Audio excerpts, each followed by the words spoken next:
আমাদের আজকের পাঠ স্বামী বিবেকানন্দ রচিত চিঠি। স্বামী বিবেকানন্দ ভারতাত্মার জ্যোতির্ময় পুরুষ। খরসান তরবারির মতো শানিত তার ব্যক্তিত্ব। সন্ন্যাস তার জীবনের ব্রত, গেরুয়া তার ত্যাগের প্রতীক।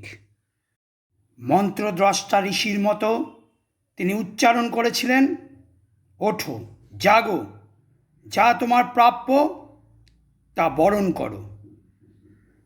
শুধুমাত্র আত্মমোক্ষ,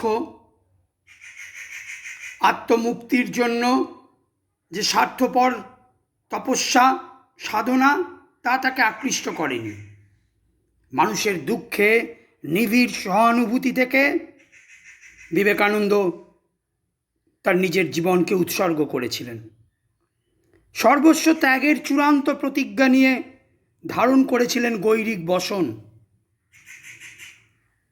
তার একদিকে দীপ্যমান উজ্জ্বল দেশপ্রেম, অন্যদিকে মানবপ্রেম।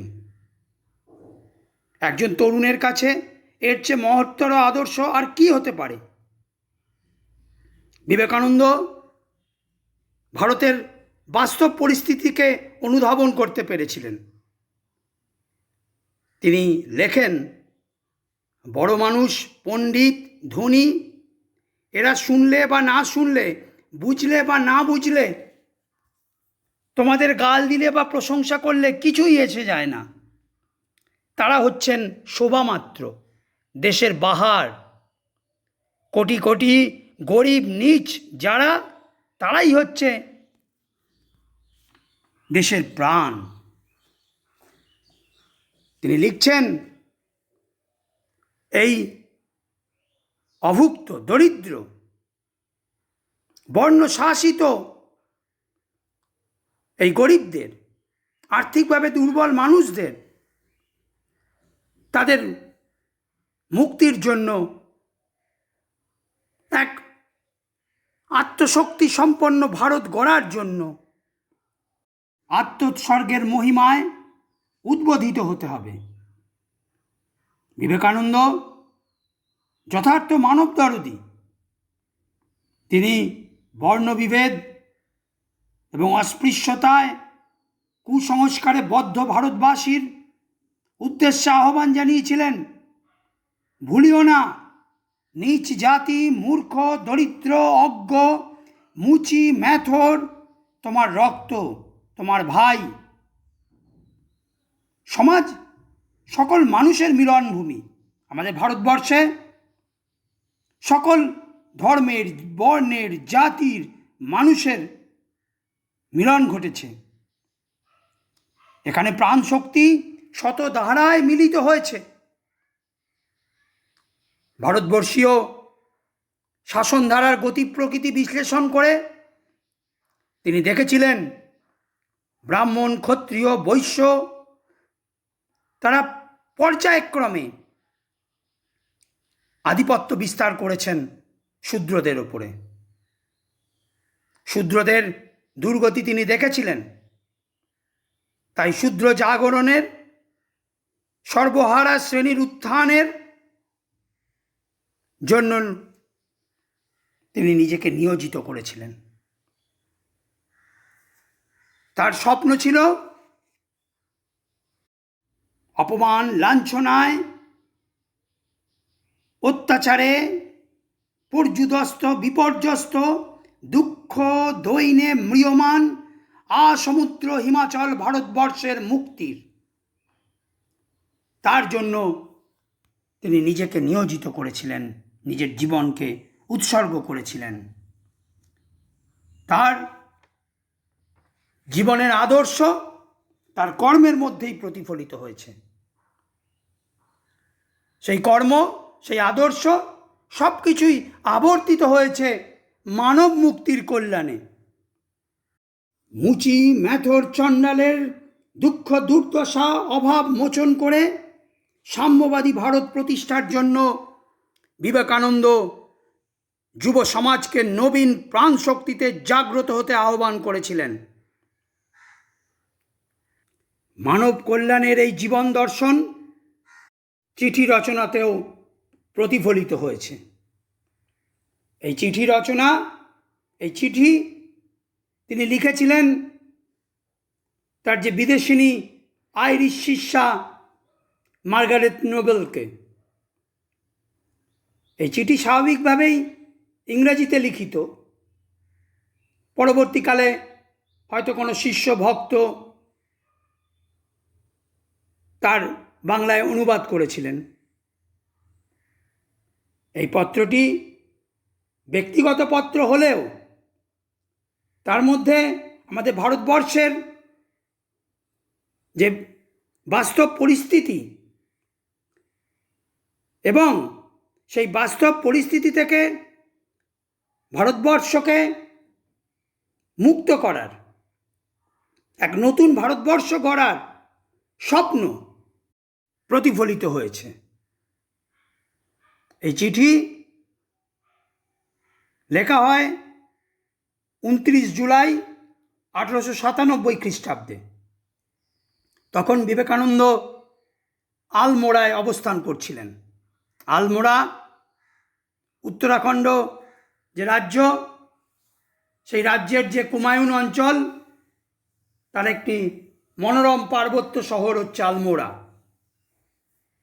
সেখান থেকে তিনি চিঠি লিখছেন কল্যাণিয়া মিস নোবেলকে। এই মিস নোবেল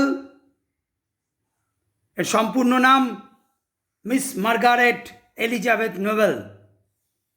আয়ারল্যান্ডে তার জন্ম। স্বামী বিবেকানন্দ যখন বেদান্ত ধর্ম প্রচারের জন্য ইউরোপ ভ্রমণ করছেন,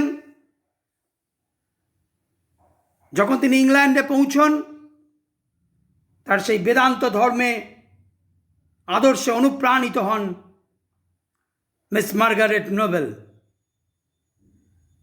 তিনি তার শিষ্যা হন। মিস মার্গারেট নোবেল এই নামের সঙ্গে আমরা ততোধিক পরিচিত নই। আমরা পরিচিত ভগিনী নিবেদিতা নামের সঙ্গে। তিনি হয়ে উঠেছেন আমাদের সকলের, ভারতবাসীর ভগিনী।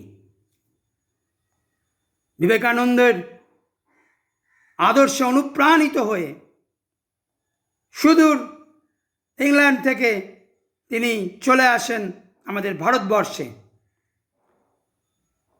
ভারতবাসীর মুক্তির জন্য, ভারতবর্ষের মেয়েদের মধ্যে শিক্ষা প্রচলনের জন্য, এমনকি ভারতবর্ষের স্বাধীনতার জন্য ভগিনী নিবেদিতা নিজের জীবনকে উৎসর্গ করেন। তিনি একটি বালিকা বিদ্যালয় স্থাপন করেন, যা বর্তমানে নিবেদিতা বালিকা বিদ্যালয় নামে পরিচিত। তাকে তিনি চিঠি লিখছেন। প্রথমেই তিনি সম্ভাষণ করছেন কল্যাণিয়া মিস নোবেল। স্টাডির একখানি চিঠি কাল পেয়েছি। আমাদের এই চিঠিতে আমরা নানা রকম চরিত্রকে হাজির হতে দেখব এবং তাদের বিভিন্ন মানসিকতা, বিবেকানন্দের অনুভব, তাদের চরিত্র সম্পর্কে তাও আমরা জানতে পারব। এই স্টাডি, ইটি স্টাডি, স্বামী বিবেকানন্দের, ইনিও একজন ইংরেজ ভক্ত শিষ্য। প্রথম জীবনে তিনি যখন ভারতে আসেন, তখন আলমোড়ায় তপস্যা করার জন্য কিছুদিন তিনি ছিলেন। পরে ইংল্যান্ডে তিনি ফিরে যান। ফিরে গিয়ে সেই বেদান্ত অর্থাৎ অন্তবেদ, শেষের বেদ, উপনিষদ, সেই উপনিষদের ধর্ম প্রচারের কাজে তিনি স্বামীজিকে সাহায্য করেন। স্টাডির একখানি চিঠি কাল পেয়েছি, তাতে জানলাম যে তুমি ভারতে আসতে এবং সব কিছু চাক্ষুষ দেখতে দৃঢ় সংকল্প। নিবেদিতা তিনি ভারতে আসতে চেয়েছেন এবং ভারতবর্ষের বাস্তবতা, ভারতের মানুষের দুর্গতি, তাদের ওপর ইংরেজের অর্থাৎ তার নিজের স্বদেশবাসীর যে শাসন শোষণ, তা তিনি চাক্ষুষ দেখতে দৃঢ় সংকল্প।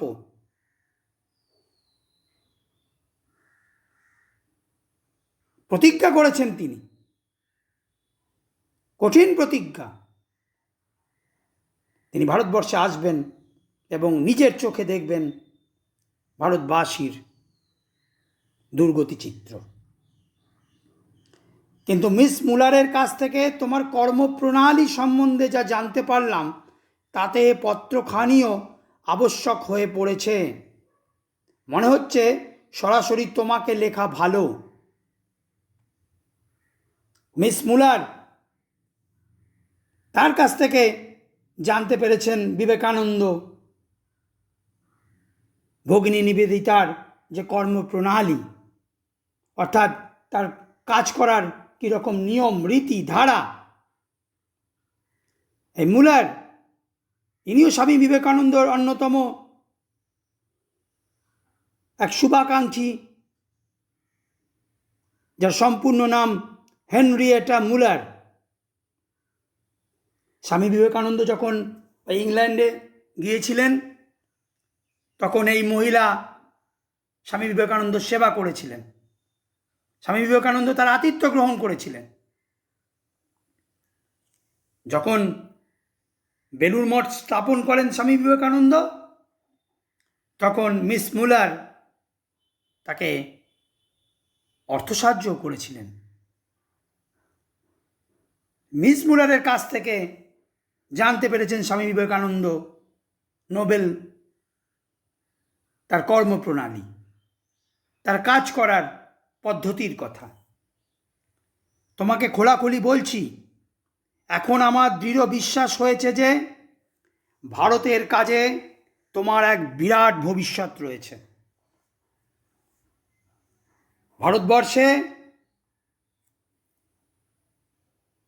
ভারতবর্ষের মানুষের মুক্তির জন্য, নারী জাতির মুক্তির জন্য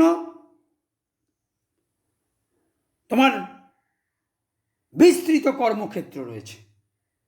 তুমি কাজ যদি করতে চাও, তুমি করতে পারবে। অনেক কিছুই করার রয়েছে ভারতের জন্য, বিশেষত ভারতের নারী সমাজের জন্য। পুরুষের চেয়ে নারীর একজন প্রকৃত সিংহীর প্রয়োজন। ভারতের নারী সমাজের অগ্রগতির জন্য, তাদের মুক্তির জন্য। অজ্ঞানতায়, কুসংস্কারে বন্দী ভারতীয় সমাজ,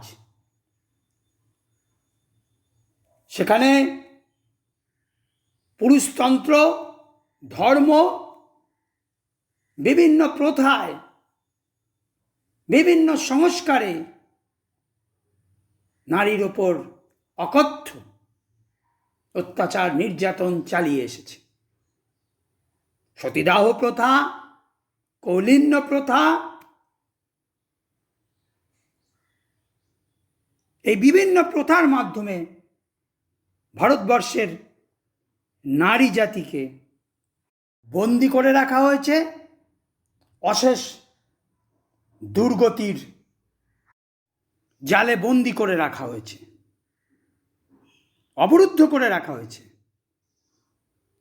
তো সেই নারী জাতির অগ্রগতির জন্য একজন প্রকৃত সিংহীর প্রয়োজন। সিংহীর প্রয়োজন। এখানে সিংহী শব্দটি আসলে তেজদৃপ্ততা, বলদৃপ্ততা অর্থে ব্যবহৃত হয়েছে। অর্থাৎ তোমার মতো এক তেজময়ী নারীর প্রয়োজন আছে। তোমার শিক্ষা, ঐকান্তিকতা, পবিত্রতা, অসীম ভালোবাসা, দৃঢ়তা, অর্থাৎ নোবেলের চরিত্রের মধ্যে ভগিনী নিবেদিতার চরিত্রের মধ্যে রয়েছে একদিকে দৃঢ়তা, একনিষ্ঠতা, রয়েছে তার অন্তরের পবিত্রতা অর্থাৎ তার চরিত্রের বিশুদ্ধতা, রয়েছে অসীম ভালোবাসা অর্থাৎ সংবেদনশীলতা। এই গুণগুলি থাকা দরকার। মানুষের প্রতি যদি মমত্ববোধ না থাকে, সংবেদনশীল হৃদয়ের অধিকারিণী যদি না হন, চরিত্রের মধ্যে যদি বিশুদ্ধতা না থাকে, যদি একনিষ্ঠ দৃঢ়তা না থাকে, তাহলে মানুষের পাশে দাঁড়ানো যায় না। মানুষের পাশে মানুষকে দাঁড়াতে হলে দরকার সমানুভূতি, মমত্ব। নিবেদিতার চরিত্রের মধ্যে স্বামী বিবেকানন্দ এই বৈশিষ্ট্যগুলি প্রত্যক্ষ করেছেন।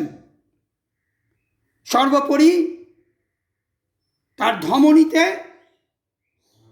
বইছে কেল্টিক রক্ত। কেল্টিক রক্ত আমাদের যে পৃথিবীর যে অন্যতম শ্রেষ্ঠ ভাষাবংশ, তা হলো ইন্দো ইউরোপীয় ভাষাবংশ। এই ইন্দো ইউরোপীয় ভাষাবংশ থেকেই সংস্কৃত, জার্মান, ল্যাটিন এই সমস্ত ভাষা জন্ম নিয়েছিল। তো এই ইন্দো ইউরোপীয় ভাষাবংশের একটি শাখা থেকে কেল্টিক ভাষা, এবং সেই ভাষাকে কেন্দ্র করে কেল্টিক সংস্কৃতি গড়ে ওঠে।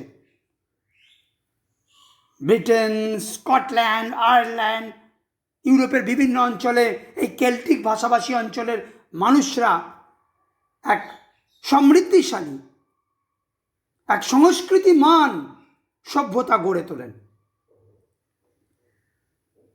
সেই সভ্যতার উত্তরসূরি নিবেদিতা। তো সেই নারী কাজ প্রয়োজন, আজকে ভারতবর্ষে একান্তভাবেই প্রয়োজন। তার যে মানবিক শিক্ষা, তার মানুষের প্রতি অসীম ভালোবাসা, তার হৃদয়ের বিশুদ্ধতা, পবিত্রতা, তার যে দৃঢ়চেতা মনোভাব, এই সমস্ত গুণে গুণান্বিতা নোবেলকে আজকে বড় প্রয়োজন। বিবেকানন্দের দৃঢ় বিশ্বাস মধ্যযুগীয় ধ্যান ধারণার গহ্বরে অবরুদ্ধ ভারতীয় নারী তার মুক্তির জন্য, তার কল্যাণ কার্যে ভগিনী নিবেদিতাকে আজ বড়ই প্রয়োজন। কিন্তু বিঘ্ন আছে বহু, বিঘ্ন আছে বহু। এ পথে বাধা আছে, প্রতিবন্ধকতা আছে। এদেশের দুঃখ, কুসংস্কার, দাসত্ব প্রভৃতি কি ধরনের তা তুমি ধারণা করতে পারো না। তুমি তো ইংল্যান্ডে থাকো, তোমাদের পাশ্চাত্য সংস্কৃতি, তোমাদের জ্ঞান বিজ্ঞান চেতনায় তোমরা অনেক দূর এগিয়ে গিয়েছ। কিন্তু আজও আমরা ভারতবাসীরা সেই মধ্যযুগীয় ধ্যান ধারণা, ধর্মান্ধতা, কুসংস্কার তার জালে বন্দী। আমাদের মধ্যে রয়েছে দাসত্ব সুলভ মানসিকতা। এদেশে এলে তুমি নিজেকে অর্ধ উলঙ্গ অসংখ্য নরনারীতে পরিবেষ্টিত দেখতে পাবে। তাদের যে দারিদ্র্য, এই দারিদ্র্য তোমাকে চমকে দেবে যে এখনো এদেশের মানুষ তারা খেতে পায় না, তারা পরার বস্ত্র পায় না, তারা অর্ধ উলঙ্গ। তাদের জাতীয় স্পর্শ সম্বন্ধে বিকট ধারণা। জাতি ও স্পর্শ সম্বন্ধে অর্থাৎ আমাদের ভারতীয় সেই সমাজ ব্যবস্থার সেই অভিশাপ, সেই বর্ণাশ্রম প্রথা, একদম সেই সুপ্রাচীন যুগ থেকে যা ভারতীয় সমাজকে জাতিতে বর্ণে দ্বিধা বিভক্ত করেছে, খণ্ড বিখণ্ড করেছে। ব্রাহ্মণ, ক্ষত্রিয়, বৈশ্য, শূদ্র নানা ভাগে বিভক্ত করেছে। ছোঁয়াছুঁয়ি, অস্পৃশ্যতা মানুষকে বিভক্ত করেছে। এক মানুষ আর এক মানুষের ছায়া মারানোকে পাপ মনে করেছে। তুমি দেখতে পারবে এদের কি বিকট ধারণা জাতীয় স্পর্শ সম্পর্কে। ভয়েই হোক বা ঘৃণাতেই হোক তারা শ্বেতাঙ্গদের এড়িয়ে চলে এবং তারাও এদের খুব ঘৃণা করে। ভয়ে, ঘৃণায়। এক ভয় ব্রিটিশ শাসক, কামান পরিবেষ্টিত শাসক, অস্ত্র সাজে সজ্জিত শাসক, লুঠেরা শাসক, তাকে ভয় পায়। আর ঘৃণা, তার কারণ তাদের মধ্যে তো সেই জাতপাত বর্ণের সেই অস্পৃশ্যতা একদম রন্ধ্রে রন্ধ্রে রয়েছে। তাই সাদা চামড়ার শ্বেতাঙ্গকে তারা ঘৃণাও করে, এক অত্যাচারী শাসক রূপে ঘৃণা করে, আর অপর জাতের অপর বর্ণের মানুষ রূপেও ঘৃণা করে। তারা কিন্তু শ্বেতাঙ্গদের এড়িয়ে চলে, শ্বেতাঙ্গদের এড়িয়ে চলে। তার কারণ ওই ভয় এবং ঘৃণা। শ্বেতাঙ্গরা তোমাকে খামখেয়ালি মনে করবে এবং প্রত্যেকটি গতিবিধি সন্দেহের চোখে দেখবে। শুধুমাত্র তুমি যখন এখানে কর্মক্ষেত্রে ঝাঁপিয়ে পড়বে, বাধা যেমন রয়েছে যাদের জন্য তুমি ঝাঁপিয়ে পড়ছো, অর্থাৎ ভারতবাসীর কাছ থেকে তুমি পাবে, তারা তোমার থেকে দূরে থাকবে। আবহমান কাল ধরে তাদের মধ্যে যে সংস্কার তারা লালন পালন করে চলেছে, সেই সংস্কার থেকে সংখ্যাগরিষ্ঠ ভারতীয় জনগণের শ্বেতাঙ্গদের সম্পর্কে রয়েছে এক অজানা ভয়, ঘৃণা। এই বর্ণাশ্রম শাসিত পরাধীন ভারতের নরনারীরা বিদেশি শ্বেতাঙ্গদের প্রতি ঘৃণা, ভয়, এবং এই ঘৃণা ভয় থেকে তারা শ্বেতাঙ্গদের সংস্পর্শ এড়িয়ে চলে। এই যে মানসিক দূরত্ব সৃষ্টি হবে, এই মানসিক দূরত্ব তোমাকে কাটিয়ে তুলতে হবে। তার কারণ তোমার কর্মক্ষেত্র তো ওই দরিদ্র, ওই অস্পৃশ্যতার দুর্গে বন্দি ওই ভারতীয় জনতার মধ্যেই। তাছাড়া বাধা আসবে শ্বেতাঙ্গদের, অর্থাৎ তোমার স্বদেশীদের কাছ থেকেও। তোমার যেই মহতী যে উদ্যোগ, অর্থাৎ মানুষের সেবা, দরিদ্রের সেবা, আর্তপীড়িত মানুষের পাশে দাঁড়ানো, সেই উদ্যোগকে তারা মনে করবে এই চরিত্রের কোনো এক খামখেয়ালিপনা। তোমার সম্পর্কে তারা সতর্ক এবং সজাগ থাকবে। তার কারণ তাদের মনে এক গভীর সন্দেহ ঘনীভূত হবে যে তুমি ওই সমাজসেবার নাম করে, মানব সেবার নাম করে তুমি তাদের মধ্যে স্বাদেশিকতা বোধ, স্বাধীনতা বোধের উদ্বোধন ঘটাচ্ছ না তো? এই বাধা তো আসবে মানুষের কাছ থেকে, সমাজের কাছ থেকে। কিন্তু তাছাড়াও প্রাকৃতিক বাধা রয়েছে। ভারতবর্ষের জলবায়ু অত্যন্ত গ্রীষ্মপ্রধান। এদেশের প্রায় সব জায়গার শীতই তোমাদের গ্রীষ্মের মতো, অর্থাৎ আমাদের ভারতবর্ষের যে শীতের যে অনুভব, ইংল্যান্ডের গ্রীষ্মের মতো তা। অর্থাৎ মনোরম নয়, প্রতিকূল। আর ভারতবর্ষের দক্ষিণাঞ্চলে তো সর্বদাই আগুনের হলকা চলছে। শহরের বাইরে কোথাও ইউরোপীয় সুখ স্বাচ্ছন্দ্য কিছুমাত্র পাবার উপায় নেই। তাহলে তোমার কাজের ক্ষেত্রে এক বাধা, মানুষের সমাজগত বাধা, মানুষের মানসিকতার বাধা, ভারতবর্ষের আজন্ম লালিত বর্ণাশ্রম,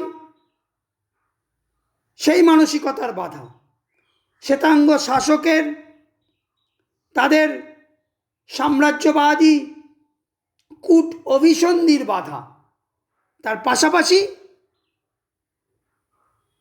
বেঁচে থাকার জন্য আমাদের যা একান্ত প্রয়োজন, অর্থাৎ অনুকূল প্রকৃতি, সেই অনুকূল প্রকৃতি, যে প্রকৃতিতে তুমি মানুষ, সেই প্রকৃতি কিন্তু তুমি পাবে না এখানে, বরঞ্চ তার বিপরীত প্রকৃতি পাবে। এদেশ গ্রীষ্ম প্রধান আর তোমার দেশ শীত প্রধান। এদেশে গ্রীষ্মের দারুণ দাবদাহ তোমার কর্মক্ষেত্রে বাধা সৃষ্টি করবে। শহরের বাইরে তুমি কোথাও ইউরোপীয় সুখ স্বাচ্ছন্দ্য পাবে না। তার কারণ ভারতবর্ষের সর্বত্র রয়েছে গ্রাম। ভারতবর্ষের জলবায়ুতে একদিকে যেমন গ্রীষ্মের দাপট, যা তোমার স্বাস্থ্যকে বিনষ্ট করবে, আবার ভারতবর্ষের সংখ্যাগরিষ্ঠ অঞ্চলে অর্থাৎ গ্রামে যে দারিদ্র্য রয়েছে, যে অভাবের করাল গ্রাস রয়েছে, সেখানে গিয়ে তোমাকে কাজ করতে হবে। সেখানে কিন্তু তুমি ওই শহরের সুখ স্বাচ্ছন্দ্য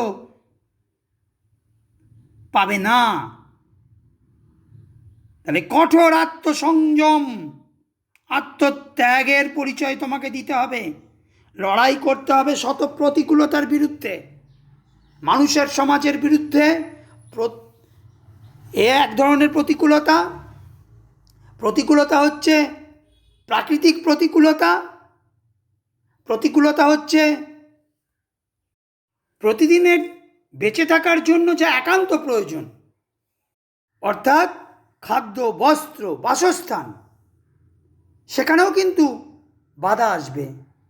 তার কারণ গ্রামে গিয়ে তোমাকে কাজ করতে হবে, অভাবী মানুষের মধ্যে তোমাকে কাজ করতে হবে, গ্রামের দারিদ্র্যের মধ্যে তোমাকে কাজ করতে হবে, সুখ স্বাচ্ছন্দ্যহীনতার মধ্যে তোমাকে কাজ করতে হবে। এসব সত্ত্বেও, এই প্রতিকূলতার কথা জেনেও তুমি যদি কর্মে প্রবৃত্ত হতে সাহস করো, এরপরেও তুমি যদি ভারতবর্ষের দরিদ্র মানুষের মুক্তির জন্য কর্মক্ষেত্রে প্রবৃত্ত হও, তবে আমি তোমাকে শতবার স্বাগত জানাচ্ছি। আমার যতটুকু প্রভাব আছে সেটুকু দিয়ে আমি অবশ্যই তোমায় সাহায্য করব। স্বামী বিবেকানন্দ একজন যথার্থ গুরুর ন্যায় তিনি শিষ্যকে যেমন কর্মক্ষেত্রে ঝাঁপিয়ে পড়ার জন্য আহ্বান জানিয়েছেন, তিনি তাকে অনুপ্রাণিত করতে চেয়েছেন, কিন্তু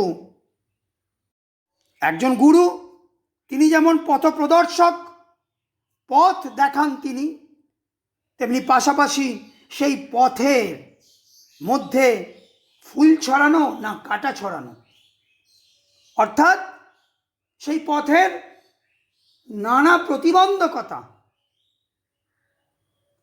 তার বাস্তব ছবিকেও তুলে ধরেছেন। কর্মে ঝাঁপ দেবার পূর্বে বিশেষভাবে চিন্তা করো, এবং কাজের পরে যদি বিফল হও কিংবা কখনো কর্মে বিরক্তি আসে, তবে আমার দিক থেকে নিশ্চয় জেনো যে আমাকে আমরণ তোমার পাশেই পাবে। তা তুমি ভারতবর্ষের জন্য কাজ করো আর নাই করো, বেদান্ত ধর্ম ত্যাগই করো আর ধরেই থাকো। মরদ কি বাত, হাতি কা দাঁত, একবার বেরুলে আর ভিতরে যায় না। খাঁটি লোকের কথার তেমনি নড়চড় নেই, এই আমার প্রতিজ্ঞা। সুতরাং বিবেকানন্দ যখন ওই ইটি স্টাডির কাছ থেকে জানতে পেরেছেন তার শিষ্যা মার্গারেট নোবেল দারিদ্র্যপীড়িত ভারতবাসীর দুর্গতি মোচনের কাজে তিনি নিজেকে নিয়োগ করবেন। তিনি ভারতে পদার্পণ করতে দৃঢ় সংকল্পবদ্ধ। এই অভিপ্রায়ের কথা জানতে পেরে বিবেকানন্দ তিনি নিজে মিস নোবেলকে চিঠি লিখেছেন। চিঠি লিখে তাকে যেমন সাধুবাদ জানিয়েছেন, তার মতো এক প্রকৃত সিংহীর, এক তেজময়ী নারীর, এক পবিত্র নারীর, এক সমানুভূতি মমতাময়ী নারীর যে আজকে বড় প্রয়োজন, সে কথা তিনি যেমন বলেছেন, তেমনি কর্মক্ষেত্রের প্রতিবন্ধকতা সম্পর্কে তিনি সাবধান করেছেন। এবং এই নানা প্রতিবন্ধকতা, যে বিঘ্নতা, এই সমস্ত কিছু জেনে তারপরেও যদি নোবেল আমাদের ভারতবর্ষের সাধারণ মানুষের কাজে ঝাঁপিয়ে পড়েন, তাহলে বিবেকানন্দ একজন যথার্থ গুরু রূপে, একজন সহমর্মী রূপে, একজন সহকর্মী রূপে তার পাশে থাকবেন, আমরণ থাকবেন। এমনকি তিনি যদি এই সকল প্রতিবন্ধকতার কথা জানতে পেরে পিছিয়ে আসেন, ভারতবর্ষে নাও আসেন, তিনি যদি বেদান্ত ধর্ম ত্যাগও করেন, একজন মানুষ হয়ে আর একজন মানুষের প্রতি কর্তব্যবোধের তাগিদে বিবেকানন্দ আজীবন থাকবেন তার শিষ্যা নোবেলের পাশে। এই প্রতিজ্ঞা তিনি করেছেন। তার কণ্ঠ থেকে উচ্চারিত হয়েছে সেই বজ্র নির্ঘোষ, মরদ কি বাত হাতি কা দাঁত।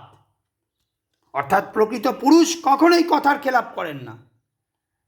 হাতির দাঁত যেমন একবার বেরিয়ে গেলে তা আবার মুখগহ্বরে প্রবিষ্ট হয় না, তেমনি প্রকৃত পুরুষ মানুষ নিজ প্রতিজ্ঞায় অটল অবিচল থাকে।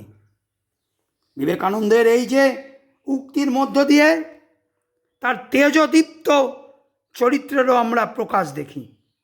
আসলে তার চোখে মৃত্যুঞ্জয় যৌবনের নামই তো ছিল অভিজিৎ। তিনি শৃঙ্খলিত স্বদেশ জননীর অবমাননায় দেশপ্রেমের সুপ্ত সিংহের জাগরণ ঘটাতে চেয়েছিলেন। আত্মনির্ভরতার বাণী, আত্মোৎসর্গের বাণীতে তিনি অনুপ্রাণিত করতে চেয়েছেন যুব সমাজকে। নিবেদিতার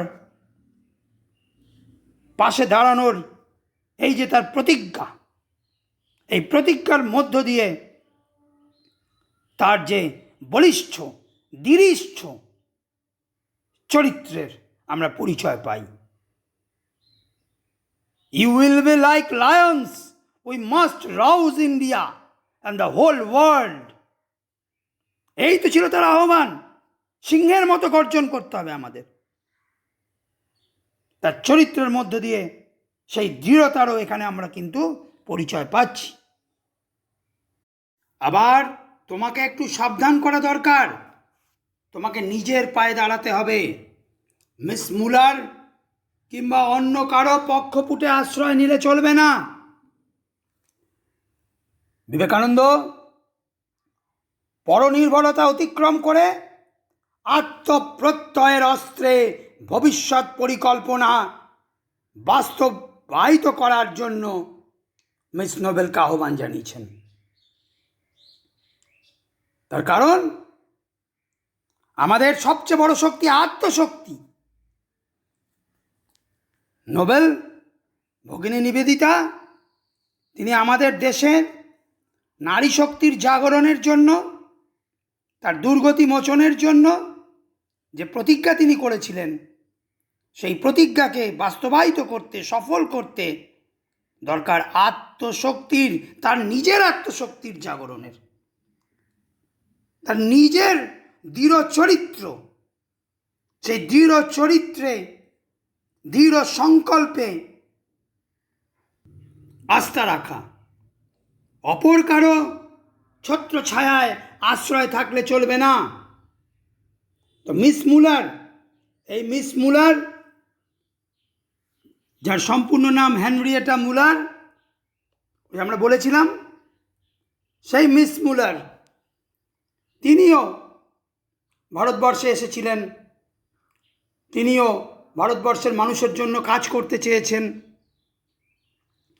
কিন্তু বিবেকানন্দ সাবধান করে দিয়েছেন মিস নোবেলকে যে মিস মুলার তার ছত্রছায়ায় আশ্রয় নিয়ে, তার দ্বারা প্রভাবিত হয়ে, তার সাহায্য অবলম্বন করে কাজ করলে চলবে না।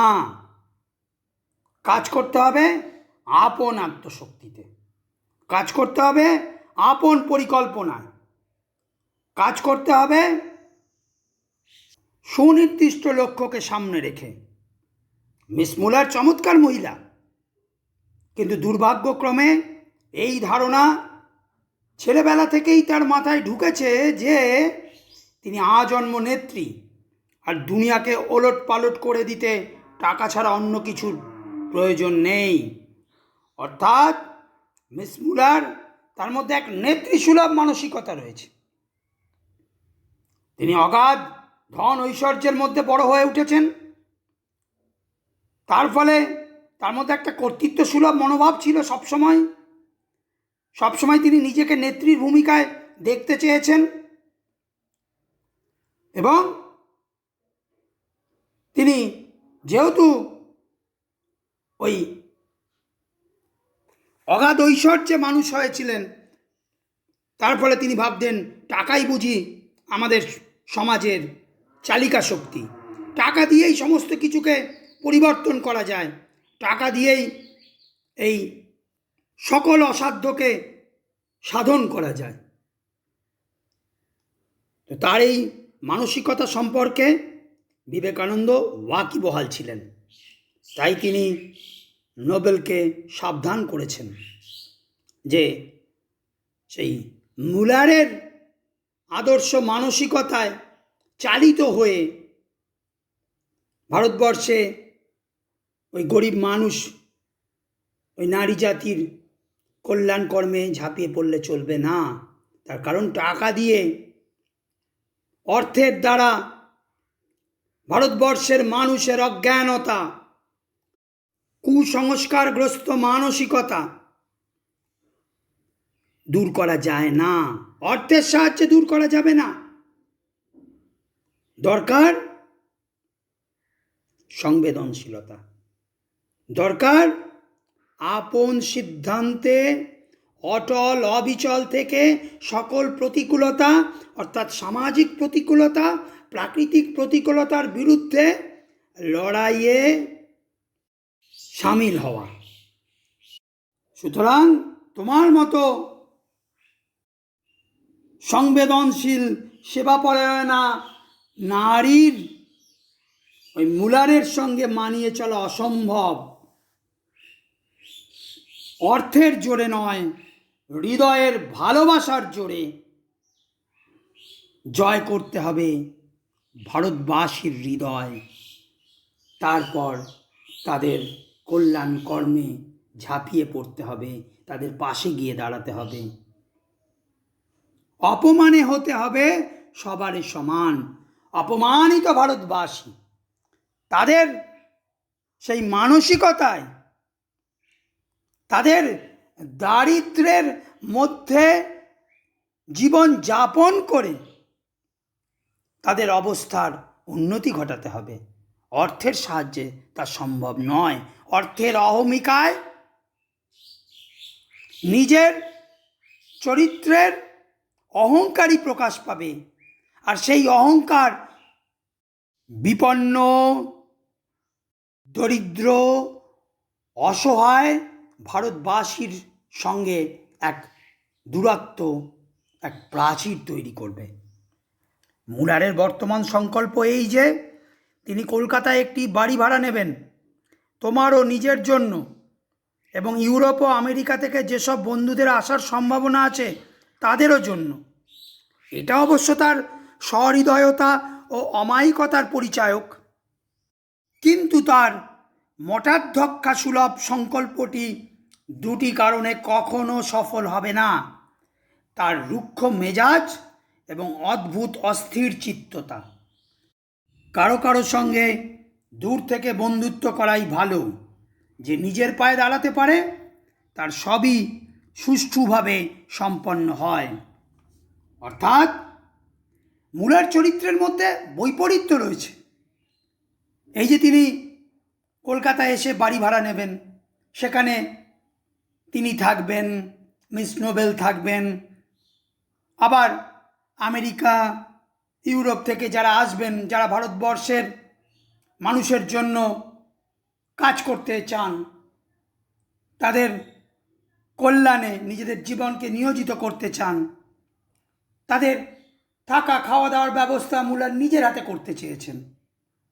এটা তার অমায়িকতার পরিচয়। অর্থাৎ সেখানে তিনি কোনো কার্পণ্য করেননি, অর্থের কথা ভাবেননি। কিন্তু তার এই প্রচেষ্টা ব্যর্থ হতে বাধ্য। তার কারণ তার মধ্যে রয়েছে ওই মঠাধ্যক্ষা সুলভ, অর্থাৎ তিনি নিজেই অধ্যক্ষা, তিনি নিজেই নেত্রী, তিনি নিজেই সমস্ত কিছু লাইমলাইট অর্থাৎ আলো শুষে নেবেন। অর্থাৎ তিনি কাজ করেন, অকাতরে অর্থ বিলি করেন। ওই সুদূর পাশ্চাত্য থেকে, বিদেশ থেকে চলে এসছেন আমাদের ভারতবর্ষে। তার চরিত্রের মধ্যে একটা দিক রয়েছে গরিব মানুষের পাশে দাঁড়ানো, কিন্তু তার গরিব মানুষের পাশে দাঁড়াতে গিয়ে আরেকটি দিক তার চরিত্রের, তাও কিন্তু আমাদের সামনে হাজির হয়। সেটা হচ্ছে তিনি এই কাজ করার বিনিময়ে তিনি কিন্তু নিজে ওই লাইমলাইট অর্থাৎ নাম, হয়তো নাম তিনি কিনতে চান। তার মধ্যে একটা নেতৃসুলভ মানসিকতা, সকলের উপর একটা বসিং করা, সেটা তিনি করতে চান। এবং বসিং করার এই প্রভুত্ববাদী কর্তৃত্ববাদী মানসিকতা, এটা আসে সেখান থেকেই। তা হলো তার ওই অর্থের গরিমা, অর্থের অহংকার, আর তার মধ্যে রয়েছে রুক্ষ মেজাজ। এই রাগী মেজাজ যদি তার মধ্যে থাকে, তাহলে সাধারণ মানুষের পাশে গিয়ে তিনি দাঁড়াবেন কি করে? সাধারণ মানুষের পাশে দাঁড়াতে হলে দরকার কোমল মনের, নরম মনের, মুখ থেকে যেন সুধা বর্ষণ হয়, যেন ওই গরিব দরিদ্র ভারতবাসী মানুষ বুঝতে পারে যে আমার দুঃখে ও সমব্যথী। তার দুঃখে যেন তার চোখ দিয়েও জল বেরিয়ে আসে। তো রুক্ষ মেজাজের অধিকারিণী হলে এই কাজ সফল হবার নয় ওই অর্থের জোরে। আর পাশাপাশি অস্থির চিত্ততা, অর্থাৎ যে কোনো কাজে সফল হওয়ার জন্য দরকার একটা অবিচল লক্ষ্য, একটা অবিচল লক্ষ্য। লক্ষ্য থেকে যেন আমরা লক্ষ্যভ্রষ্ট না হই, বিচ্যুত না হই। অনেক প্রতিবন্ধকতা আসবে, প্রতিকূলতা আসবে, বাধা বিঘ্ন আসবে, কিন্তু আমরা যদি অবিচল লক্ষ্যে দিকে এগিয়ে চলি, তাহলে কিন্তু আমরা কাজে সাফল্য লাভ করব। কিন্তু মূলার চরিত্রে রয়েছে এই অস্থির চিত্ততা। এই অস্থির চিত্ততার কারণে তার কাজ কিন্তু কখনো সফল হবে না। বিবেকানন্দ এই দৃঢ় মত পোষণ করেছেন। বোঝা যায় একজন কর্মযোগী মানুষ, তিনি কিন্তু মানুষের চরিত্রের ভেতরে আলো ফেলে সেই চরিত্রের যে নানা রকম যে তার বৈশিষ্ট্য, নানা রকম যে তার আলো আধারী, সব কিছুকেই কিন্তু তিনি গভীরভাবে অনুধাবন করতে সক্ষম হন এবং তা নোবেলের কাছে তিনি তুলেও ধরেছেন। তিনি সমাজ পর্যবেক্ষণ করেন, তিনি মানুষের চরিত্রেও যেন ওই অনুবীক্ষণ যন্ত্র দিয়ে খুঁটিয়ে খুঁটিয়ে তার বৈশিষ্ট্যগুলোকে অবলোকন করেন। মিসেস সেভিয়ার নারীকুলের রত্ন বিশেষ। এখানে আর একজনের পরিচয় আমরা পাচ্ছি, মিসেস সেভিয়ার। ইনিও স্বামী বিবেকানন্দর বিখ্যাত ইংরেজ শিষ্যা, যে ক্যাপ্টেন J.H. সেভিয়ারের স্ত্রী ইংল্যান্ডে বেদান্ত ধর্ম প্রচারের কাজে ইনিও নিজের জীবনকে উৎসর্গ করেছিলেন। স্বামীজির ইচ্ছা আর অনুপ্রেরণায় তারা মায়াবতী অদ্বৈত আশ্রম প্রতিষ্ঠা করেন। তিনি ছিলেন স্নেহময়ী, তার মধ্যে এই জননী সুলভ মানসিকতা ছিল বলে রামকৃষ্ণ মিশনে তাকে মাদার রূপে সম্বোধন করা হতো। মাদার নামে তিনি পরিচিত ছিলেন, অর্থাৎ তার চরিত্রের মধ্যে ছিল এক সংবেদনশীলতা, এক স্নেহপরায়ণতা। সেভিয়ার দম্পতি একমাত্র ইংরেজ যারা এ দেশীয়দের ঘৃণা করেন না, এমনকি স্টাডিকেও বাদ দেওয়া চলে না। অর্থাৎ অনেকেই আসেন এদেশের জনগণের দারিদ্র্য মোচনের জন্য, তাদের কল্যাণ কর্মে নিজেদের নিয়োজিত করেন, কিন্তু তাদের ভেতরে, তাদের রন্ধ্রে যে বর্ণবাদের যে কৌলিন্য অহমিকা বাসা বেঁধে আছে তা কিন্তু দূর হয়নি এখনো। তারা আসেন ভারতবর্ষের মানুষের কাজের জন্য, আসলে তাদের দয়া করার জন্য আসেন, করুণা করার জন্য আসেন। বড়কে যদি ছোটর সেবা করতে হয়, ছোটর পাশে দাঁড়াতে হয়, তাহলে বড়কে ছোট হতে হয়। ওই যে বললাম, অপমানে হতে হবে সবারই সমান, যে কবিগুরু বলেছেন। অর্থাৎ ভারতবর্ষের মানুষের পাশে দাঁড়ানোর জন্য একজন পাশ্চাত্যবাসী যখন আসবেন, তখন তার বর্ণের, শিক্ষার সমস্ত অহমিকাকে পরিত্যাগ করে আসতে হবে। কিন্তু অনেকেই আছেন যারা আসেন স্বামী বিবেকানন্দের বেদান্ত ধর্মে অনুপ্রাণিত হয়ে ভারতবাসীর কল্যাণ কর্মে যুক্ত হওয়ার জন্য, কিন্তু তাদের মধ্যে কিন্তু তাদের সেই প্রবৃত্তির গভীরে কিন্তু রয়ে গেছে সেই কালো চামড়ার মানুষদের প্রতি এক ঘৃণা। একমাত্র সেভিয়াররাই, অর্থাৎ মিসেস সেভিয়ার এবং তার স্বামী J.H. সেভিয়ার, এরা দুজনই আমাদের উপর মুরব্বিয়ানা করতে, অর্থাৎ খবরদারি করতে, অভিভাবকত্ব দেখাতে তারা কিন্তু আসেননি। তাদের কোনো এখনো নির্দিষ্ট কার্যপ্রণালী নেই। তুমি এলে তাদের সহকর্মী রূপে পেতে পারো এবং তাতে তোমার ও তাদের উভয়েরই সুবিধা হবে, কিন্তু আসল কথা এই যে নিজের পায়ে অবশ্যই দাঁড়াতে হবে। ওই নারীকুলের রত্ন সেভিয়ার, তার সঙ্গে মিলিত হয়ে তুমি কাজ করতে পারো। এক্ষেত্রে মুলার নয়, সেভিয়ার তোমার সহকর্মী হতে পারেন। তার কারণ তারা কিন্তু ভারতীয়দের প্রতি ঘৃণার মনোভাব পোষণ করেন না। বেদান্ত ধর্ম প্রচারের উদ্দেশ্যে তারা এখানে এসছেন, তাদের জীবনকে নিয়োজিত করেছেন,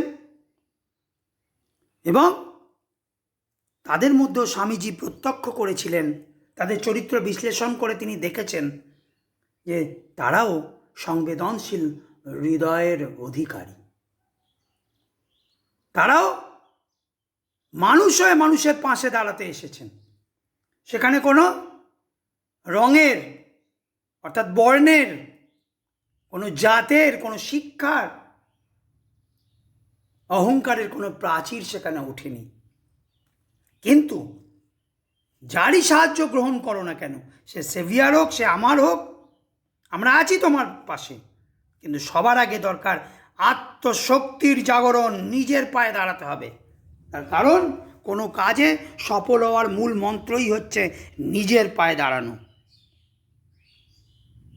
আমেরিকার সংবাদে জানলাম যে আমার দুজন বন্ধু মিস ম্যাকলাউড ও ও বস্টনের মিসেস বুল, এই মিস ম্যাকলাউড, ইনিও স্বামী বিবেকানন্দের যে ওই বিদেশের যারা ভক্ত ছিলেন, শিষ্যা ছিলেন, তাদের মধ্যে মিস ম্যাকলাউডও কিন্তু অন্যতমা।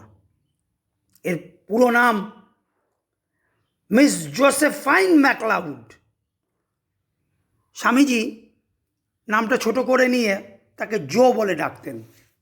তিনি বহুবার বেলুড় মঠে এসেছিলেন। আর ছিলেন মিসেস বুল, সেই নরওয়েবাসী বিখ্যাত বেহালা বাদক মিস্টার ওলি বুলের স্ত্রী। মিসেস বুলও স্বামীজির শিষ্যা, মিসেস সারা বুল।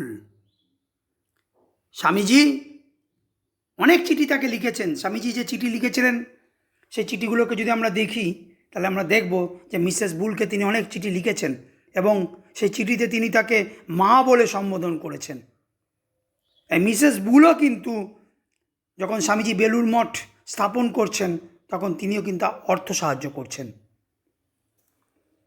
এই ম্যাকলাউড আর সেই বস্টনের সেই মিসেস বুল, বস্টন মানে তোমরা বুঝতে পারছ আমেরিকার সেই বন্দর শহর, অর্থাৎ আমেরিকা, ইংল্যান্ড সমস্ত জায়গা থেকে স্বামীজির শিষ্যা তারা আসছেন স্বামীজির আদর্শে অনুপ্রাণিত হয়ে ভারতবর্ষের জনগণের পাশে দাঁড়াতে। তো এই শরৎকালেই তারা ভারতে আসছেন। মিস ম্যাকলাউডকে তুমি লন্ডনেই দেখেছ, সেই প্যারি ফ্যাশনের পোশাক পরিহিতা মহিলাটি। অর্থাৎ মিস ম্যাকলাউড তিনি কিন্তু একটু ওই পোশাক পরিচ্ছদে বেশ কেতাদুরস্ত মহিলা ছিলেন। প্যারি ফ্যাশন মানে ওই প্যারি মানে এখানে প্যারিস বলছে, ফ্রান্সের রাজধানী প্যারিস।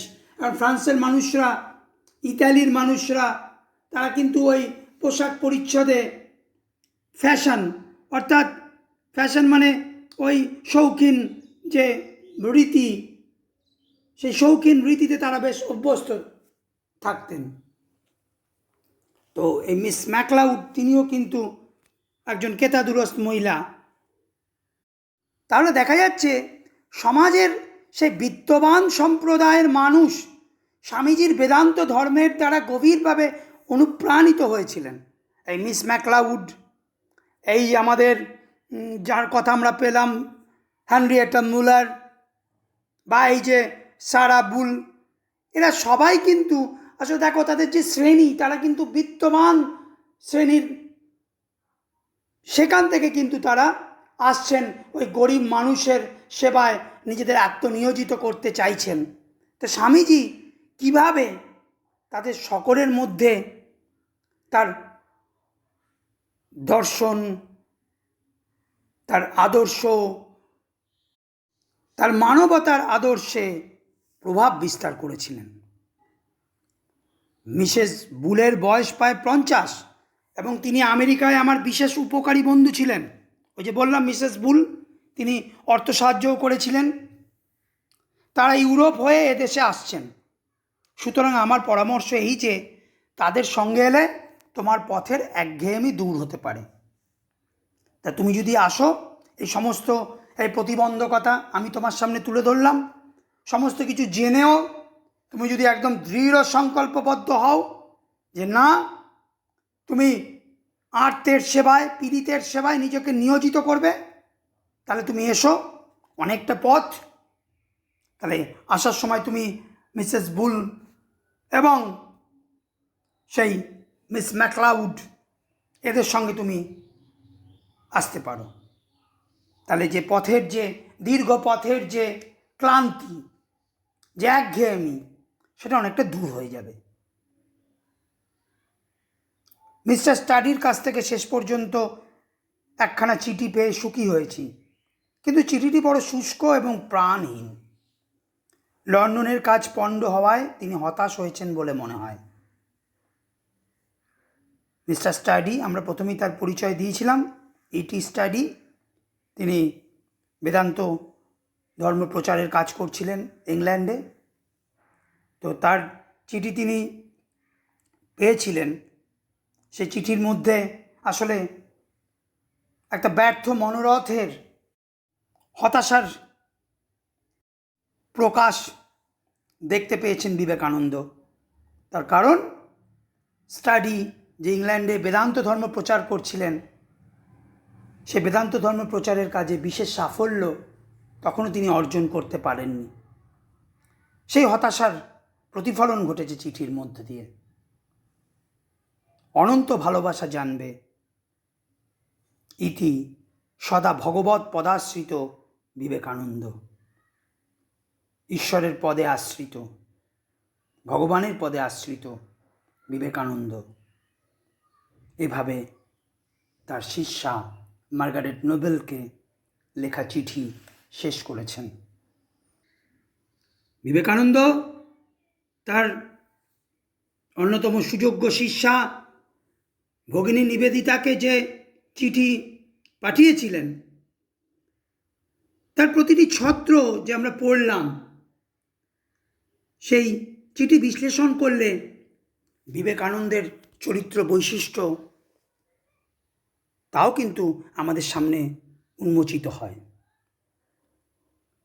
ইটি স্টাডির চিঠির মাধ্যমে বিবেকানন্দ জানতে পেরেছিলেন যে নোবেল, মিস মার্গারেট নোবেল তিনি আসছেন ভারতবর্ষে। স্বামীজি যে আহ্বান জানিয়েছিলেন সমাজ সেবার, মানব সেবার, সেই আহ্বানে সাড়া দিয়ে নোবেল আসছেন দরিদ্র, লাঞ্ছিত, পীড়িত ভারতীয় জনগণের কল্যাণকর্মে নিজেকে উৎসর্গ করবেন। আপামর যে দরিদ্র অজ্ঞান ভারতবাসী, সেই ভারতবাসীর সার্বিক মুক্তির স্বপ্ন বিবেকানন্দের একমাত্র লক্ষ্য। তাই মিস নোবেলের যখন ভারত আগমনের সংবাদ তিনি পান, তিনি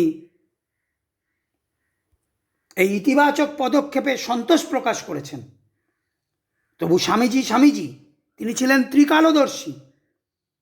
তিনি জানতেন যদি দৃঢ় চিত্ততা না থাকে, যদি বিবেচনাবোধ, বাস্তববোধ না থাকে, তাহলে কিন্তু কোনো কর্মে সাফল্য আসবে না।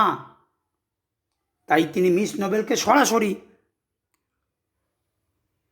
চিঠি লিখেছেন। তাকে কর্মযজ্ঞে প্রবৃত্ত হবার পূর্বে, ঝাঁপিয়ে পড়ার আগে এই কাজে যে প্রতিকূলতা আছে, যে প্রতিবন্ধকতা আছে, তার সম্পর্কে তিনি তাকে অবহিত করেছেন।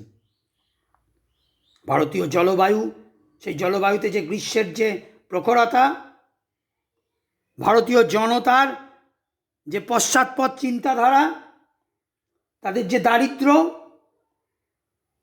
তাদের যে অস্পৃশ্যতার মানসিকতা, আবার অন্যদিকে তার যে স্বদেশী, সেই শ্বেতাঙ্গদের যে কূট সংশয় ভরা মানসিকতা, সব সম্পর্কেই সজাগ করেছেন বিবেকানন্দ। গভীর অন্তর্দৃষ্টির সাহায্যে তিনি দেখো সমস্ত চরিত্রগুলোকে আমাদের সামনে হাজির করছেন। আমরা কিন্তু এর মধ্যেই কত চরিত্রের উপস্থিতি দেখলাম। Miss Muller, Mrs Bull, Miss MacLeod, ওদিকে সেভিয়ার দম্পতি, ইটি স্টাডি, তাদের চরিত্রের নানা দিক তিনি উন্মোচন করছেন। একদিকে গভীর মমত্ব, আন্তরিকতার প্রকাশ ঘটছে সেখানে, অন্যদিকে স্টাডির যে নির্লিপ্ততা, তার যে হতাশ সুলভ মানসিকতা, মিস মুলারের যে ওই নেত্রীসুলভ মানসিকতা, তার যে ওই অহংকার, অর্থের অহংকার, স্বামীজির কিন্তু চোখ এড়িয়ে যায়নি। সকলেই যারা আসছে পাশ্চাত্য থেকে, বিদেশ থেকে ভারতবাসীর পাশে দাঁড়াবেন বলে, কিন্তু তাদের যে অন্তরের ভেতরে তারা যে লালন করেন ঘৃণা ভারতবাসীর সম্পর্কে, এই কালো চামড়ার মানুষদের সম্পর্কে, সেটাও কিন্তু স্বামী বিবেকানন্দ ভালোভাবেই জানেন।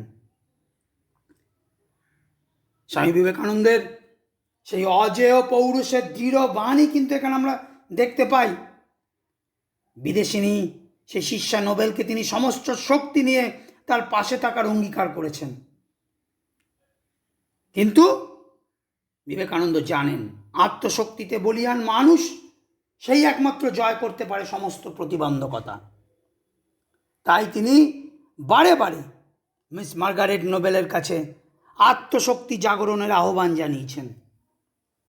এই আত্মশক্তি, আত্মপ্রত্যয়ের উদ্বোধনী বিবেকানন্দর তার জীবনের, তার বাণীর মূল শিক্ষা। বিবেকানন্দ যে অজ্ঞানতা মুক্ত, যে সাম্যবাদী ভারতবর্ষের স্বপ্ন দেখেছিলেন, যে শূদ্র জাগরণের স্বপ্ন দেখেছিলেন, তা কিন্তু আজও অধরা। আজ স্বাধীনতার এত বছর বাদেও সাধারণ মানুষের বেঁচে থাকার যে মৌলিক অধিকার, সে মৌলিক অধিকার থেকে তারা বঞ্চিত। অশিক্ষা, কুশিক্ষা, দারিদ্র, কুসংস্কার, তার নিগড়তায় আজও আমরা বন্দী। আজও সমগ্র জাতি বিপন্ন, জাতি বর্ণভেদ কুসংস্কারের কুপমণ্ডুকতায় আবদ্ধ। তাই বিবেকানন্দর যে প্রদর্শিত পথ, অর্থাৎ কর্মের প্রদর্শিত পথ, আত্মশক্তি উদ্বোধনের পথ, যে আহ্বান তিনি মিস নোবেলকে, ভগিনী নিবেদিতাকে জানিয়েছিলেন, ভগিনী নিবেদিতা যেই আহ্বানে অনুপ্রাণিত হয়ে তার নিজের জীবনকে উৎসর্গ করেছিলেন, তাদের জীবনের থেকে সেই শিক্ষা আমাদের গ্রহণ করতে হবে, অনুপ্রাণিত হতে হবে। আর মনে রাখতে হবে বিবেকানন্দর সেই অমোঘ উপদেশ, an ounce of work is heavier than a ton of talks. আমরা বড় বেশি কথা বলি, আমরা কাজ কম করি, কিন্তু আজ আমাদের কাজ করতে হবে, কর্মসমুদ্রে ঝাঁপিয়ে পড়তে হবে, ভাষণ নয়। আজ জাতি চায় বজ্রপুরুষের কণ্ঠে ধ্বনিত হোক সেই মন্ত্র, উত্তিষ্ঠত, জাগ্রত, প্রাপ্য বরান নিবোধত।